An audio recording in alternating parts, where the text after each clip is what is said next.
The night was still. Only the sound of crickets filled the air and the wind moved softly through the tall trees around the old plantation house. The moonlight spread over the fields like a pale silver sheet, and the shadows stretched long and silent across the ground.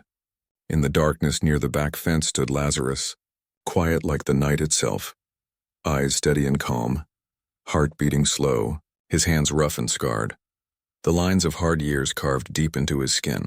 For years he had worked on this land, carried heavy loads, bowed his head, obeyed their cruel orders, and never spoke a word back. They thought he was weak. They thought he was broken. They thought the silence in him meant fear, but they never looked into his eyes long enough to see what lived behind that quiet. They never saw the storm building inside him, the weight of years pressing down like fire under the skin, ready to burst the moment the world turned its back. And tonight that silence was not a prison anymore. It was a weapon. The house stood proud, its tall wooden beams and white paint glowing faintly in the moonlight.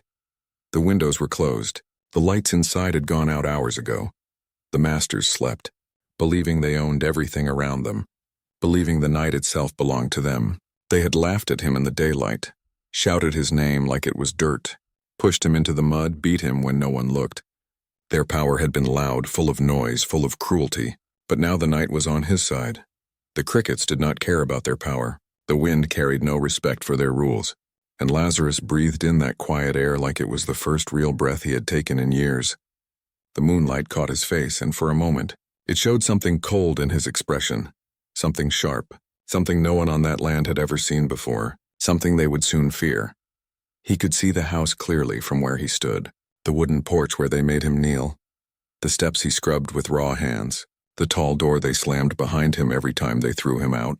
Every inch of that house carried a memory. Every plank of wood was a wound. Every wall whispered something ugly in his mind. He had kept it all locked away deep inside where no one could reach it, where no one could hear him scream when they thought he was silent. They did not know that silence can grow sharp. That silence can grow teeth. That silence, when pushed long enough, can set the world on fire, and tonight, silence would no longer be silence. It would be flame. A dog barked somewhere in the distance, a single bark, then quiet. The night seemed to lean in closer. The wind slowed. The stars flickered like they knew what was about to happen. Lazarus closed his eyes for a moment and saw everything.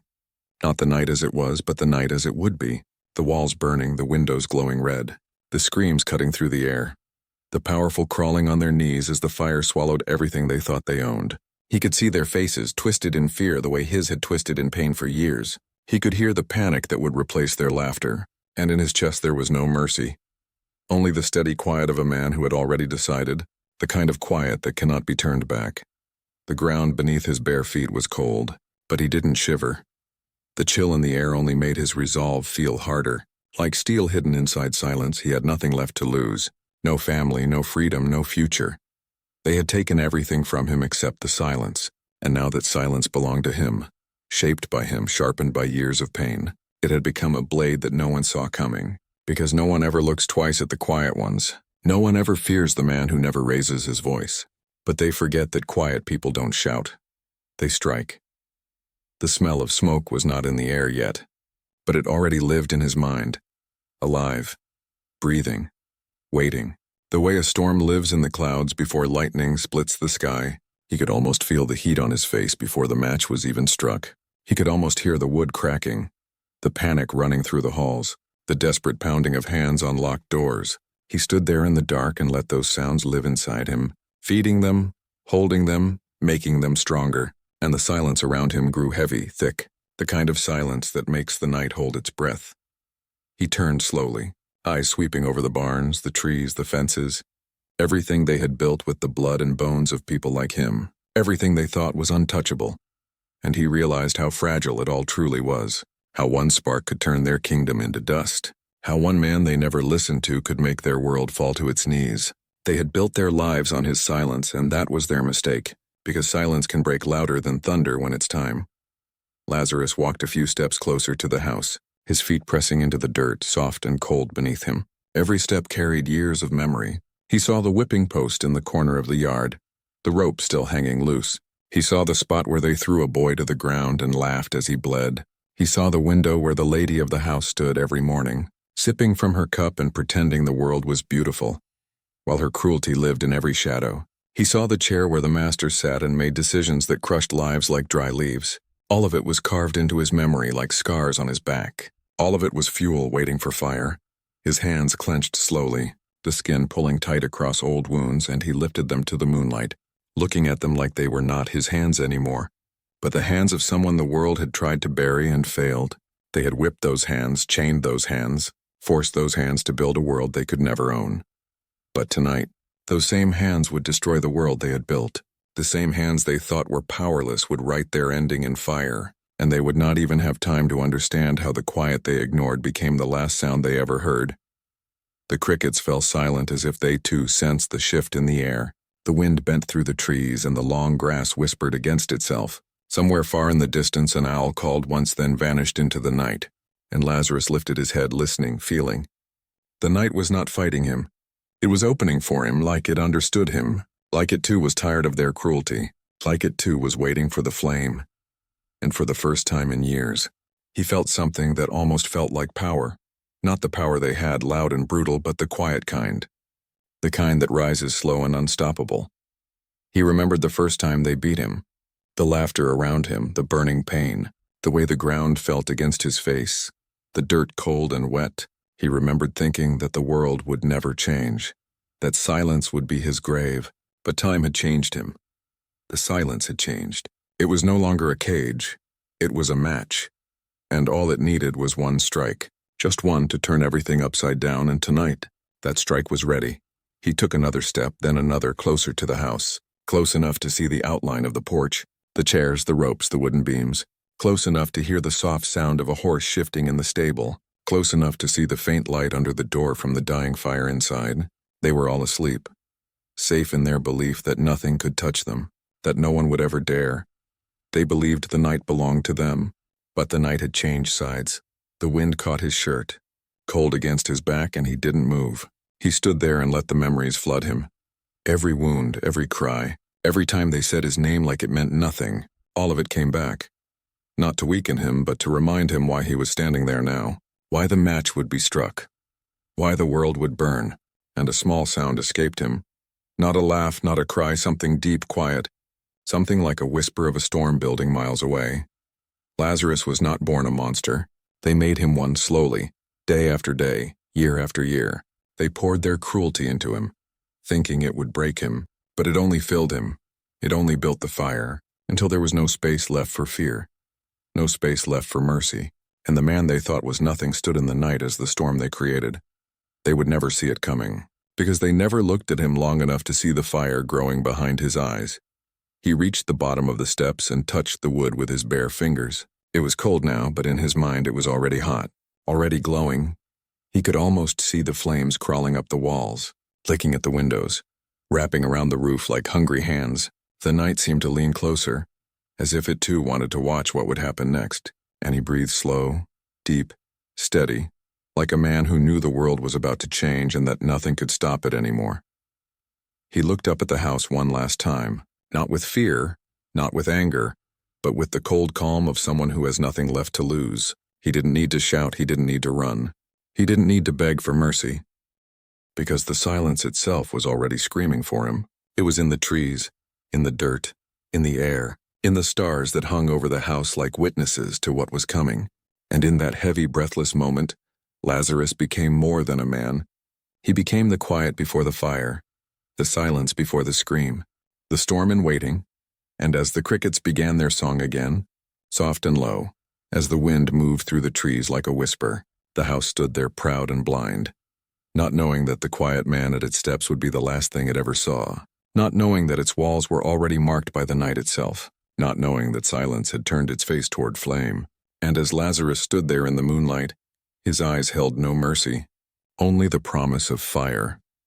For years Lazarus had moved like a shadow through that land, never loud, never seen, just a silent figure walking the same dirt paths between the barns and the house. The others talked, shouted, cried, but not him.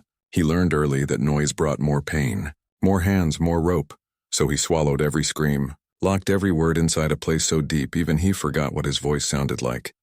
The masters never cared. To them silence meant obedience, to them it was weakness. They thought he accepted his fate. They thought he had nothing left inside him but dust and fear. But in truth, silence had become his armor, his mask, his shield, and while they thought he was broken, he was learning, he was watching, and he never forgot a single thing they did.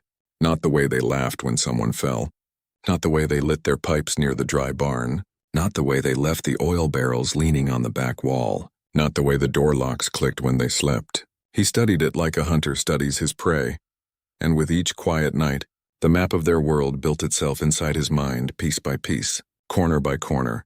He walked past the fences without a sound. His bare feet touched the cold earth like it belonged to him, because in the silence of night it did. He knew every step of this place, every weak plank on the porch, every loose nail in the back barn, every creak of the floor that gave away footsteps. He knew where the matches were kept in the kitchen drawer, where the oil soaked through the boards behind the storage shed, and where the wind carried best when fire was born. They thought they controlled him, but they didn't even control their own house. They were too drunk with power to see the cracks in their world. But he saw them all, and in silence, he remembered them like a list carved into stone, one detail at a time.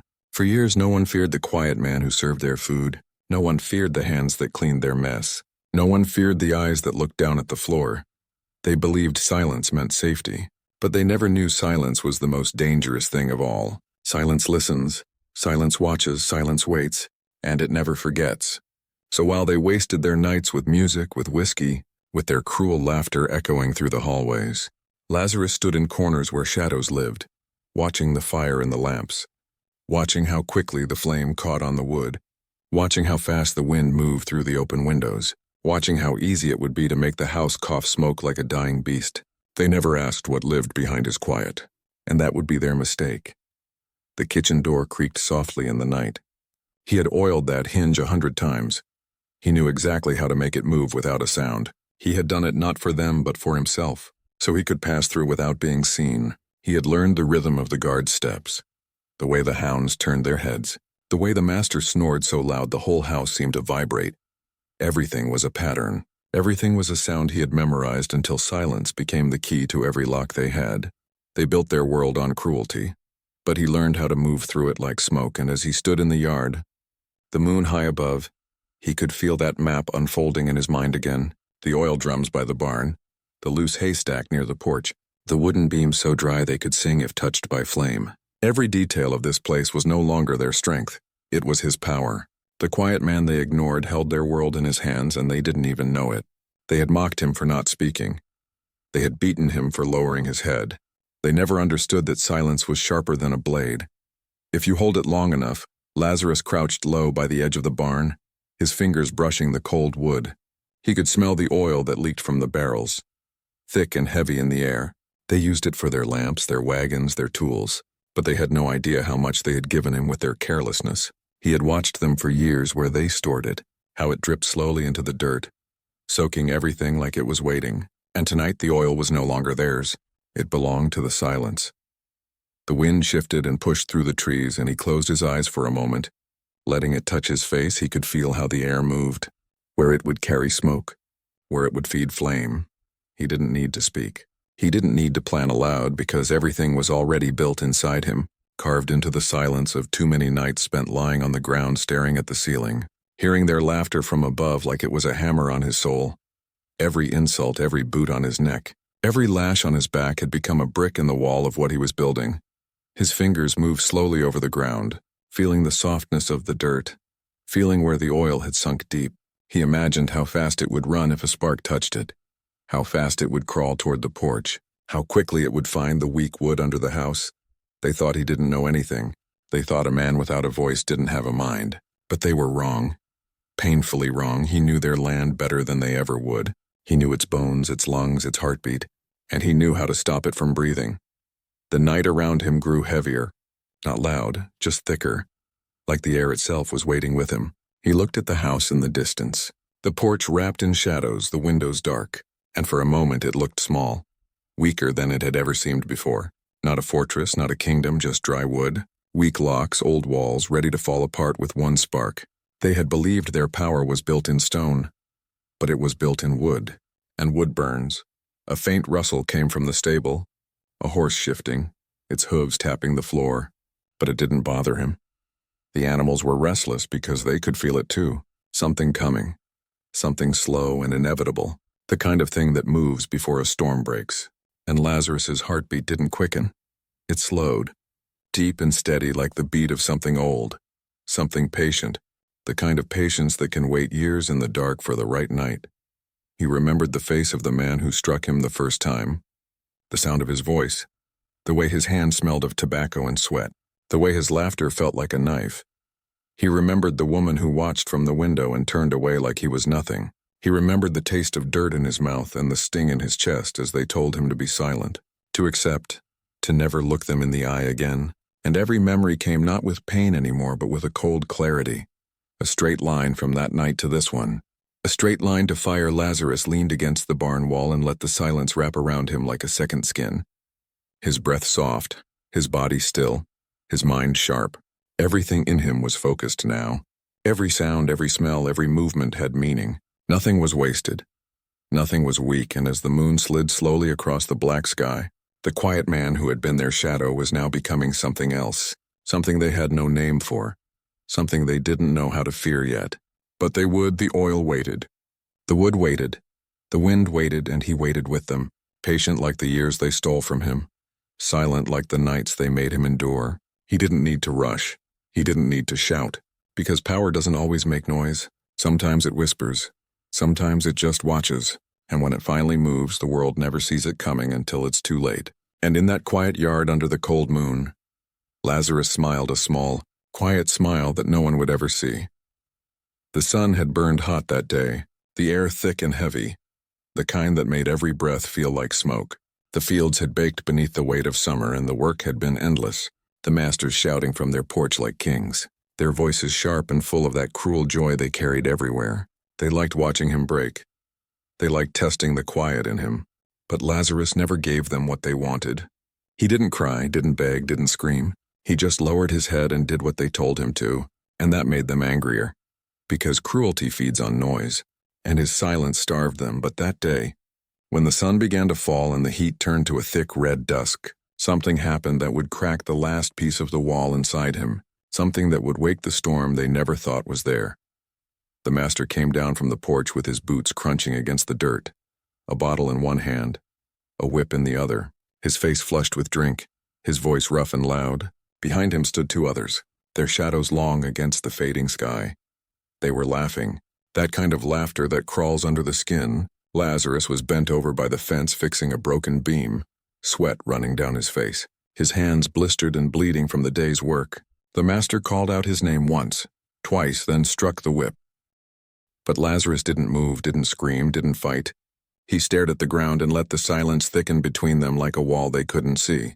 And with every lash that hit, something deep inside him shifted, like a slow crack in stone, the sound not loud but final, a weight being pushed too far. One of them kicked him to the ground, his face hitting the dirt, the taste of blood and soil mixing on his tongue. The master laughed again, the sound sharp and ugly, and bent down just enough to whisper a promise of another day like this tomorrow, and the next, like pain was nothing more than their game. Lazarus felt the earth beneath him, the same dirt he had bled into for years, and for the first time it didn't feel like a cage. It felt like it was listening, like the ground itself had grown tired of their laughter. They walked away, laughing and shouting, the whip dragging behind like a snake, their shadows shrinking into the house as the sun sank. And Lazarus stayed on the ground for a long time, his body shaking, but not with fear, not with pain, but with something colder, steadier, something they had planted in him long ago without knowing it, and now it was growing like a flame crawling through dry grass, slow at first, then faster. He pressed his hand against the dirt and pushed himself up, his shirt sticking to the blood on his back, and when he stood, the world looked different. The house didn't seem so big anymore. The fence didn't seem like a wall anymore. And their laughter didn't feel like power.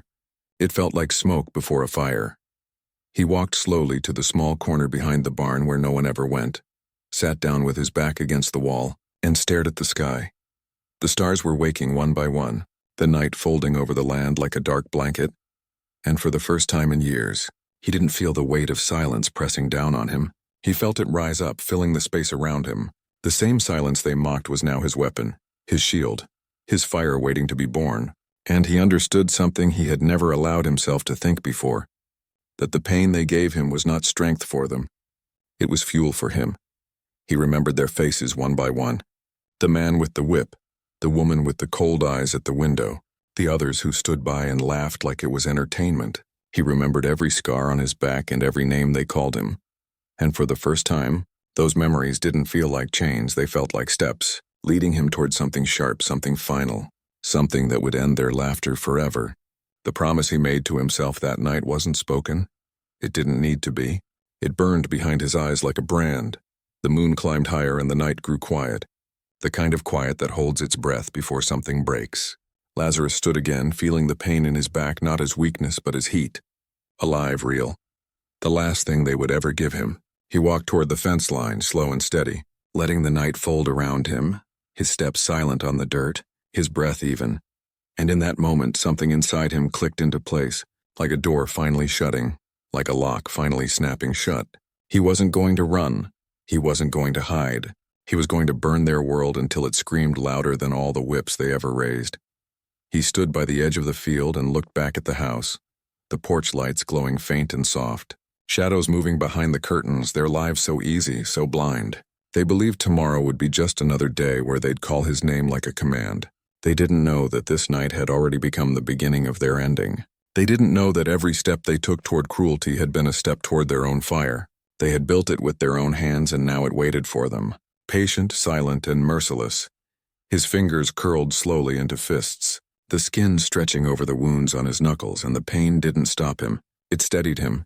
His heartbeat slowed, heavy and calm. And as the wind passed through the fields, bending the dry grass, it felt like the night itself whispered something in his ear.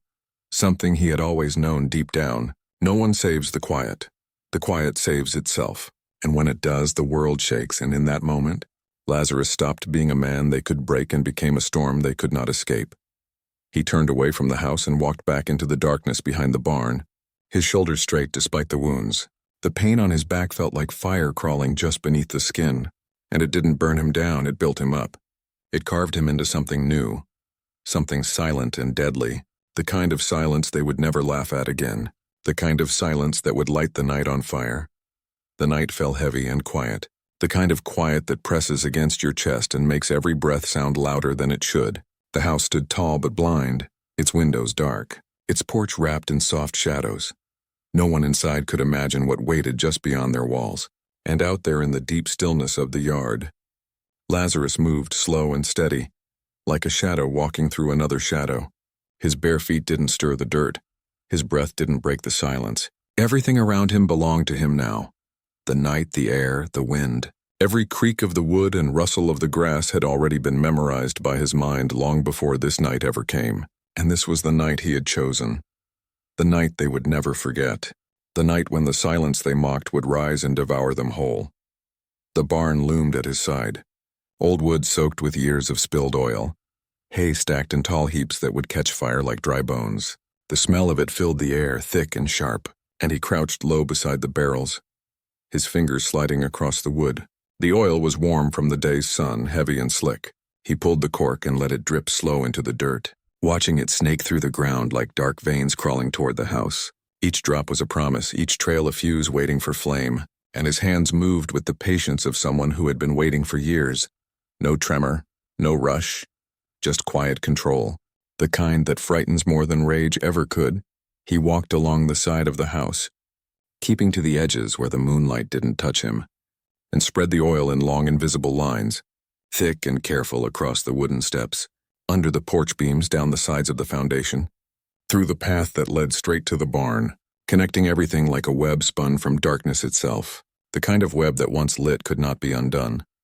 The wind shifted through the trees, and he tilted his head slightly, feeling it on his skin, mapping where the smoke would move, how the fire would crawl, how the screams would echo through the fields. He wasn't just planning. He was already seeing it happen in his mind. A door creaked faintly in the distance, just one of the house doors moving with the breeze. And he froze, not out of fear but instinct. His breathing slowed to nothing, the kind of stillness that made him invisible. He waited, listening, feeling. The door stopped. Nothing followed, no footsteps, no sound.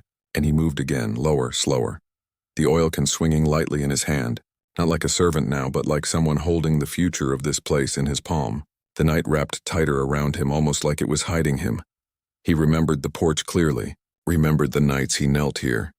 His hands on the rough boards, their laughter above him like thunder, their boots walking past his bowed head, their words cutting deep, and now he stood over it, not beneath it, pouring oil between the cracks of the boards, letting it seep into the wood that once pressed against his skin. The same boards they thought would always hold their power would be the first to burn, and he imagined the flames crawling up the steps like hungry hands, licking at the railings, racing up to the doors that they thought would protect them. He circled the house like a ghost, leaving nothing untouched. The barn, the fence, the porch, the back wall, every corner laced with the dark trails of what was coming. And when he reached the kitchen door, he knelt down, fingers brushing over the familiar hinge, the one he used to oil in silence so their noise wouldn't wake. Tonight that same hinge would hear its last sound before the world turned red. He left the oil thick there, soaking into the base, dripping slow and patient into the dirt below. The door had always opened for them, but tonight it would burn behind them. The night breeze moved again, gentle but steady, the direction perfect, flowing from the barn toward the house, and Lazarus lifted his face to it, breathing it in. This wind would feed the fire like a living thing, pushing the flames straight into the heart of their home, into the rooms where they slept so sure of their safety. And he stood up slowly, looking at the house from the distance now. It didn't look powerful anymore. Didn't look untouchable. It just looked like wood and oil, like something waiting for a match. And the thought didn't bring him fear. It brought something cold, calm, and final. He reached into the pocket of his worn trousers and pulled out the small bundle he had hidden for years. Old matches wrapped in cloth, taken one at a time over many months when no one noticed, stolen in silence the same way they stole everything from him. Back then it was just a thought, a maybe, but tonight it was real. Tonight the matches didn't feel like pieces of wood. They felt like the beating heart of everything he had been waiting for. A heartbeat louder than the wind. Louder than the world. He crouched again, striking one match in the dark. Not lighting it yet, but holding it between his fingers. Feeling the weight of that moment. Feeling the way everything in his life curved toward this single night. The fire wasn't just about burning their house. It was about taking back the silence they used to crush him. It was about showing them that quiet isn't weakness. Quiet is waiting. Quiet is planning. Quiet is the last sound before the scream. And they would hear that scream soon, not from him, but from their own world falling apart around them. The moonlight touched his face as he stood there in the yard. The oil trails glistening faint like black rivers under the sky. The house breathing slow like it didn't know it was about to choke. And Lazarus didn't smile, he didn't speak, he didn't rush. Because vengeance born in silence doesn't need noise, it doesn't need drama. It only needs the right night, and this was that night. The night where the quiet man stopped being a shadow and became the fire waiting in the dark. The match hissed to life in his hand. A tiny orange flame against the black of the night. It flickered for a second like it too understood what was coming. Lazarus stared at it, eyes calm. The fire danced in his pupils, small now but carrying the weight of everything that had been buried in silence. The wind moved slow through the yard, bending the flame but not breaking it, carrying its breath toward the trails of oil stretched like veins across the dirt. The air itself felt heavy, like the land was holding its breath, waiting for the first scream, waiting for the night to turn red. And when he lowered the match to the ground, the flame kissed the oil like an old friend, and then it ran, fast and hungry, racing across the earth as if it had been waiting its whole life for this moment. The first spark was small, but the night knew. The barn walls cracked as the fire found them. Dry wood drank the flame, and it spread like lightning. Thin orange fingers crawling along the trails Lazarus had laid with quiet precision. The fire leapt to the porch steps and wrapped itself around the boards like a living thing, hissing and breathing. The sound sharp and deep. The house still slept, the masters still dreamed. They had no idea that the silence outside their windows had already turned against them, that the quiet man they thought was invisible had turned the night into their enemy. Lazarus stepped back slowly, watching as the flames grew, licking at the porch posts, racing toward the walls. The sound was soft at first, just the whisper of burning wood. Then it deepened, cracking, popping, a rhythm that felt alive, the kind of sound that shakes the air. He didn't move, didn't rush. His heart didn't pound with fear. It moved steady with the beat of the fire itself. The screams hadn't started yet, but they would. He knew they would, and when they came, they would sound nothing like the laughter they threw at him. They would sound like a house realizing it was no longer untouchable. The flames climbed higher, wrapping around the porch railings, crawling up the walls, licking at the windows, and the first sound came from inside. A dull thud, a cough, someone shifting in their bed, still half in their drunken sleep, not yet understanding that the world they built was already falling. Then came the second sound, a woman's voice, sharp and confused, the creak of the floor, the crack of a door, and then the scream, sharp, high, real, the kind of scream that cuts through the dark like a blade. And that was when the house woke up, not as a place of power, but as a trap filling with smoke inside. Footsteps crashed against the floorboards. Panicked shouts overlapped, doors slammed, the fire roared louder. The porch steps collapsed in a burst of sparks. The front door wouldn't open because the flames had already claimed it, and Lazarus stood in the yard watching it all like a man watching the world rewrite itself. Their world, not his. They were the ones choking now. They were the ones clawing at the walls. They were the ones whose eyes were wide and wet with fear. Their boots pounded against the same boards he had scrubbed with blood on his knees. And now those boards burned hotter than the sun. They whipped him under. One man threw himself against a window, but the glass shattered inward, feeding the fire instead of saving him. Another rushed for the kitchen door, but it was already a wall of heat. Flames wrapped around the frame. Smoke curled thick into the air. The woman screamed again, louder this time, hoarse and raw, and Lazarus could see their shadows dancing madly behind the curtains, their strong voices breaking into gasps and cries. The same mouths that once spoke orders now begged the air to let them breathe. But the air belonged to the fire now. The barn went up next. The oil-soaked beams bursting like dry kindling. Flames raced up the sides of the structure, a deep rumble echoing through the ground. The horses screamed, pulling at their ropes, hooves kicking the wood. But the heat came too fast, too hot, too wide. The fire moved with purpose, as if it knew exactly where to go. The wind pushed it toward the house, feeding it, making it grow taller, stronger, brighter. And soon the night wasn't black anymore. It was gold and orange, a storm of light that turned the field into a furnace. Lazarus didn't step closer. He didn't need to. He stood far enough to see everything, close enough to feel the heat against his face. The flames painted his scars in red and gold. His expression didn't change. His breathing didn't quicken. This wasn't a moment of rage. It wasn't wild or desperate. It was quiet, controlled, like everything else he had ever done. His silence now louder than the crack of burning wood, louder than the screams tearing through the house. They had taken his voice, but now his silence spoke for him. It spoke in fire. A figure stumbled out of the kitchen window, clothes burning, hands clawing at the air. The man fell to the ground, rolling, screaming, the sound sharp and hollow. Another tried to crawl through the side door, but the flames swallowed him before he touched the ground. Their power had no meaning here. Their cruelty meant nothing in the face of fire. They had no whips to silence the flames, no orders that the heat would obey. Their house, their kingdom, their fortress of laughter and pain was nothing but wood, and wood burns. The wind carried embers into the field, glowing sparks like fireflies, floating upward into the night sky. The smoke curled thick, twisting above the house like a black crown. The sound of the fire grew deeper, hungrier. It roared like something alive, and beneath it, their screams broke and scattered into the night. The kind of sound that doesn't fade easily, the kind that sticks to the wind and travels for miles. And still Lazarus stood there silent, unmoving, like the night itself had taken human shape. The porch cracked. The roof groaned. One of the support beams snapped with a sound like thunder.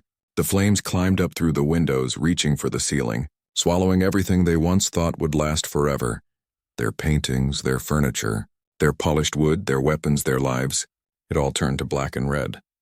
Their names, their pride, their power, burning away in the silence of a man who never needed to speak a single word to end it all. Lazarus looked at the house one last time as the roof caved in and the fire roared higher, the night sky bright as day. He didn't smile, he didn't cry, he didn't need to, because the silence inside him had already done everything. And in the flames, their laughter finally died. The house groaned like a dying animal, the roof crackling under the weight of the flames, every board popping, every beam screaming.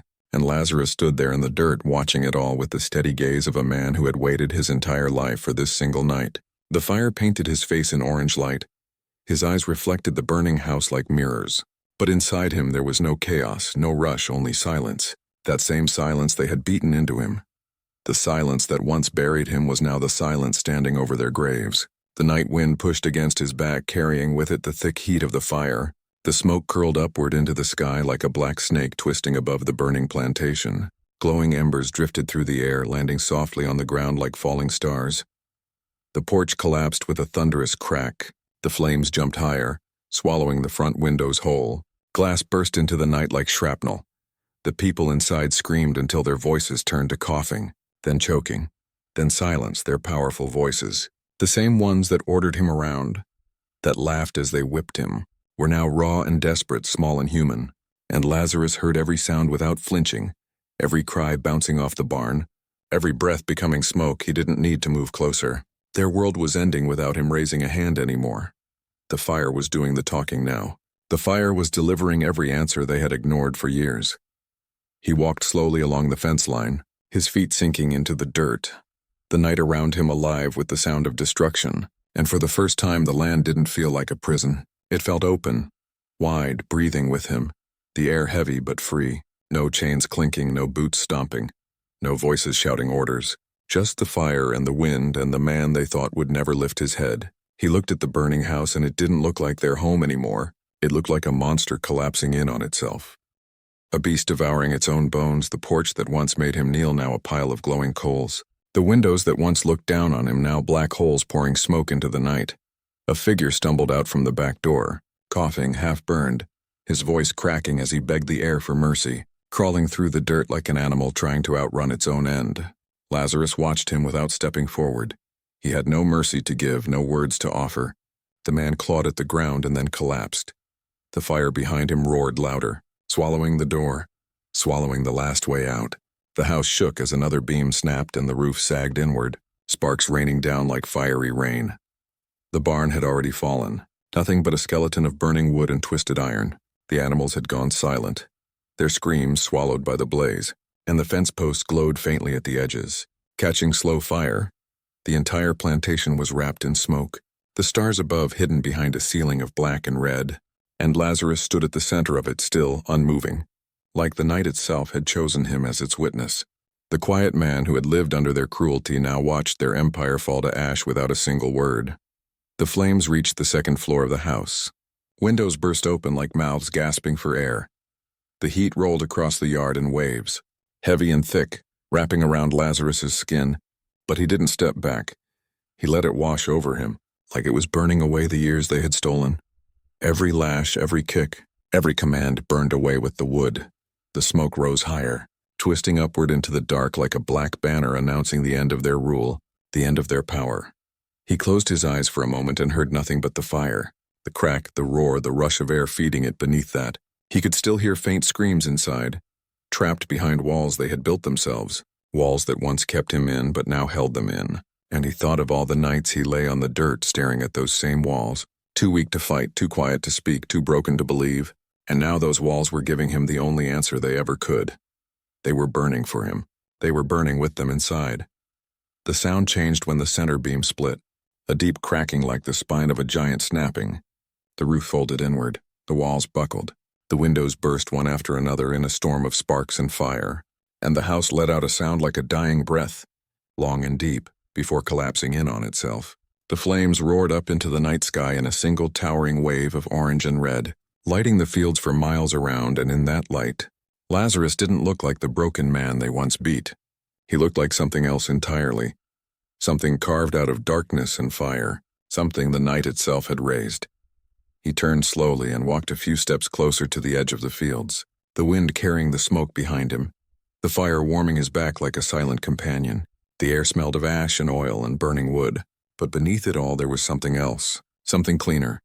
The air no longer carried their laughter, no longer carried their orders, no longer carried their power. It was just air now, just the night, and it was his. The land was his. The silence was his. The world behind him screamed and cracked and burned, but he didn't look back, because he didn't need to. He had already seen it all. Every second of it was carved into his memory like the scars on his skin. They had spent years trying to own him, control him, shape him, but in the end it was their own house, their own arrogance, their own cruelty that had turned into the fire that destroyed them. Lazarus had simply stood in the silence and let it happen. The fire had spoken the words he never had to. The night sky burned orange above the black fields, the house now a heap of glowing rubble, The barn just a skeleton of smoke and ember. The wind carried the last broken cries into the distance where no one would answer them. And Lazarus stood tall for the first time without a chain pulling him down. The world didn't feel heavy anymore, it felt quiet. The kind of quiet that didn't trap him. The kind of quiet that meant freedom. And as he turned his face to the wind, the fire behind him roared like an old god rising from the earth, and the silent man who once bowed to them walked away as their world turned to ash. The wind moved through the blackened fields, carrying the smell of smoke and ash. The fire had eaten everything it touched, and now what remained was a graveyard of glowing embers, soft orange veins running through the dirt like the last heartbeat of a dying beast. The house that once stood proud was nothing but a broken skeleton of charred beams and collapsed walls. The barn was gone, the fences burned, the windows melted down to shards of black glass. And in the middle of it all stood Lazarus, still tall, his shoulders straight, his face calm, the light of the fire reflecting off his eyes like a memory he would never let go. His silence stretched across the yard like a shadow, heavy and final. The night had shifted. It no longer belonged to them. Their laughter had been stripped from it. Their boots no longer walked the porch. Their orders no longer sliced the air. The world they built on cruelty had crumbled into ash, and the silence they once used to crush him now belonged to him. It wrapped around him like a cloak. Warm, steady, alive, the wind no longer mocked him. It carried no voices, only his breath. Only the sound of a man who had outlasted their empire without ever raising his voice. The stars above began to break through the smoke, shining faintly through the gray like they too were watching, like they too had waited for this. He walked slowly through the ruins, each step pressing into the ash soft and warm beneath his bare feet. The boards that once pressed against his knees now broke under his heel. The air shimmered with the last breath of the fire, quiet and hot. Small flames still flickered in corners, chewing on what little was left. But they no longer roared, they whispered now, like they were telling him it was done, that the night had been rewritten, the power reversed, the chains broken. He moved past what was once the porch, past the place where they made him kneel, past the door where they threw him out like an animal. And now it was all the same. Black and ruined, a body lay near the kitchen, curled in the dirt. The same man who held the whip that night. The same man who spat his name like it was filth. His clothes burned through, his hands clawing at nothing. The fire had taken from him everything he once used to take from others. His power, his breath, his voice. And Lazarus looked down at him for a long time, not with mercy, not with rage, but with something colder, something quiet, like a storm watching what it had done. And then he walked on without a sound. Because this night was never about watching them die. It was about making sure they could never rise again. He moved through the yard toward the tree line, the smoke growing thinner the farther he walked, the stars growing brighter above him, his breath mixing with the cool night air, the fire at his back fading into soft crackles, each sound softer than the last, and for the first time in years, maybe the first time in his life. The land around him didn't feel like a cage. The night didn't feel like an enemy. He didn't feel small.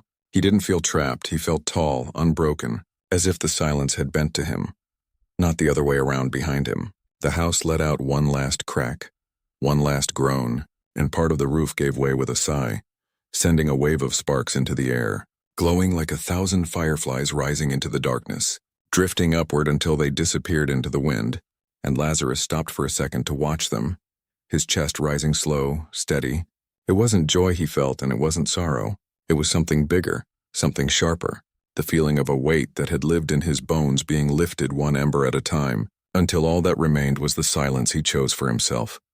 He thought of the faces of the others who had lived under their boots, the voices that had been silenced long before his, the cries buried under the weight of the whip, the names forgotten by the world. But the land remembered, the night remembered, the silence remembered, and tonight their pain had burned with his fire. Their stories had been written in the ashes, and though they were gone, their silence had not been wasted. It had become the flame that ended it all. And he knew when the wind carried this smoke beyond the fields, it would carry their names with it. He stepped past the fence line, the same fence that had caged him in like an animal, and now it lay half-burned, weak, broken, easy to cross. And as he walked over it, there was no hesitation, no chain pulling him back, no order holding him down. His steps were quiet, but each one felt louder than any sound they had ever forced from him.